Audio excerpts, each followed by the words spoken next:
শপথে সচারে ফিরে এসেছে। আপনাদের এই লক্ষ জনতার সমাবেশ দেখে খুশি হওয়ার মতো কিছু নেই, কিন্তু আশাবাদী হওয়ার মতো আমাদের সামনে যে ইঙ্গিত দিচ্ছে, ফ্যাসিবাদের কোনো পরিচয় নাই, ফ্যাসিবাদের কোনো দল নাই, সন্ত্রাসীদের কোনো দল নাই, স্বৈরাচারের কোনো দল নাই, কর্তৃত্ববাদীদের কোনো দল নাই। অতীতে একটা দল ফ্যাসিবাদ হিসেবে আপনাদের আন্দোলনের মুখে পলাইয়া গিয়েছে, আবার ফ্যাসিবাদীরা ঐক্যবদ্ধ হচ্ছে। দুঃখের বিষয়, আধিপত্যবাদের প্রথম অস্ত্র হলো জনতার ভিতরে বিভক্তি তৈরি করা, জনগণকে দুভাগে ভাগ করা। আমরা ইতিমধ্যেই দেখতে পাচ্ছি যে স্লোগান দিয়ে, যে কথা দিয়ে বাংলার মানুষকে বিভক্ত করেছিল, গতকাল একটা রাজনৈতিক দল মৌন মিছিলের প্রোগ্রাম দিয়েও সেখানে রাজাকার উৎখাতের বক্তব্য দিয়েছে। তারা রাজাকার উৎখাতের মিছিল দিয়েছে। তারা 1 বছরের স্মৃতি ভুলে গিয়েছে। এই লক্ষ জনতা যে চেতনায় উদ্বুদ্ধ হয়েছে, তারা সেই অবস্থার থেকে ফিরে আসেনি। আপনারা আজকে স্পষ্ট বার্তা নিয়ে যান এই সমাবেশের মাধ্যমে। বাংলার মানুষ এদেশে আর ফ্যাসিবাদকে ঠাঁই দিবে না, কোন স্বৈরাচারকে ঠাঁই দিবে না, কোন কর্তৃত্ববাদকে ঠাঁই দিবে না। আমরা বাংলাদেশের মানুষ জামায়াত ইসলামের সাথে ঐক্যবদ্ধ হয়ে আবারও দেশ গঠনের জন্য রক্ত দিতে প্রস্তুত আছি। বাংলাদেশ জিন্দাবাদ, বাংলাদেশ জামাত ইসলামী জিন্দাবাদ, বাংলাদেশ ডেভেলপমেন্ট পার্টি জিন্দাবাদ। সংগ্রামী সাথী ও বন্ধুগণ, আজকের এই ঐতিহাসিক জাতীয় সমাবেশে এখন আপনাদের সামনে বক্তব্য উপস্থাপন করবেন বাংলাদেশের সর্বোচ্চ আদালত, বাংলাদেশ সুপ্রিম কোর্টের বিজ্ঞ আইনজীবী, বাংলাদেশের আইনজীবীদের প্রিয় সংগঠন বাংলাদেশ লয়ার্স কাউন্সিলের সংগ্রামী কেন্দ্রীয় সভাপতি, বিজ্ঞ আইনজীবী অ্যাডভোকেট জসিমউদ্দিন সরকার। অ্যাডভোকেট জসিমউদ্দিন সরকার। বিসমিল্লাহির রহমানির রহিম।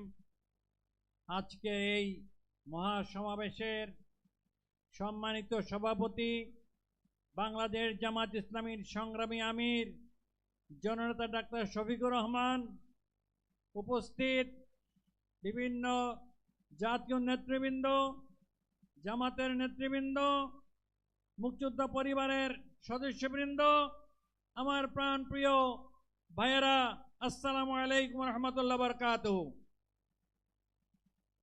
আমরা লক্ষ্য করছি স্বৈরাচারী হাসিনা এবং আওয়ামী লীগ যেই কালাকানুন করে, যেই সমস্ত অন্যায় আচরণ করেছে, গুম খুন করেছে, সেই সমস্ত কালাকানুন তারা প্রয়োগ করে জনগণের অধিকার লঙ্ঘন করেছে।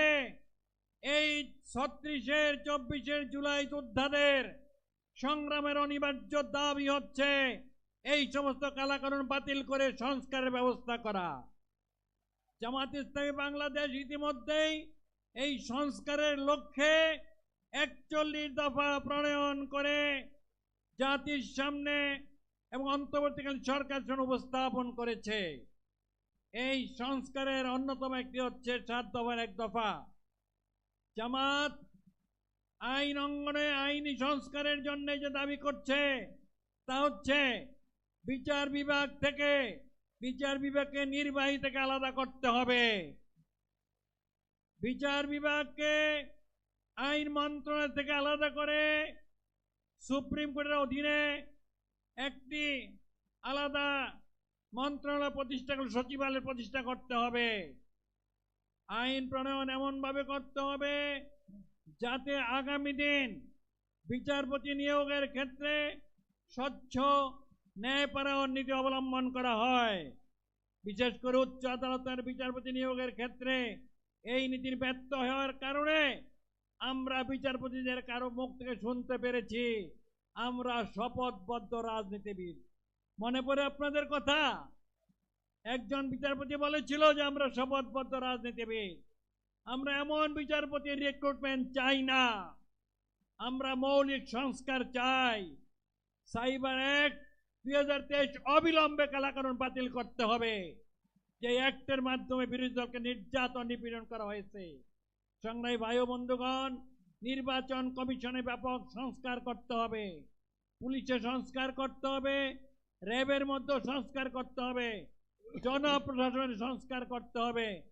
আমরা নির্বাচন কমিশনে এমন সংস্কার চাই যাতে 14 সাল 18 সাল 23-এর মতো আর কোন নির্বাচনী তামাশা জাতিকে দেখতে না হয়।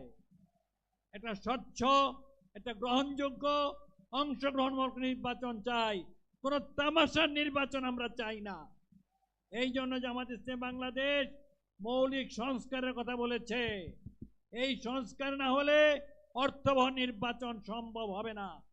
সুতরাং অবিলম্বে জামাত ঘোষিত এই 7 দফাকে মেনে নেওয়ার জন্য আমরা দাবি জানাচ্ছি এবং এই 7 দফা বাস্তবায়নের জন্য সংগ্রাম করার জন্য আপনাদের সবাইকে আমরা আহ্বান জানাচ্ছি। পরিশেষে বলতে চাই যে এই সমস্ত শহীদের রক্ত দিয়েছে, অঙ্গ দিয়েছে, অঙ্গহানি করেছে, জীবনের জন্য পঙ্গুত্ব বরণ করেছে, তারা একটা বৈষম্যহীন, একটা ইনসাফপূর্ণ সমাজ দেখতে চায়, সেই জন্য জীবন দিয়েছিল। আর একমাত্র ইসলামী সমাজ হচ্ছে সেই সমাজ যা মানুষের সুষম শান্তি প্রতিষ্ঠা করতে পারে, বৈষম্যহীন সমাজ উপহার দিতে পারে। জামাত ইসলামী বাংলাদেশ এই ইসলামী সমাজ কায়েমের জন্য লড়াই করছে, আন্দোলন করছে। এই লড়াইয়ে আপনাদের সবাইকে অংশগ্রহণ করার আহ্বান জানিয়ে আমার বক্তব্য শেষ করছি।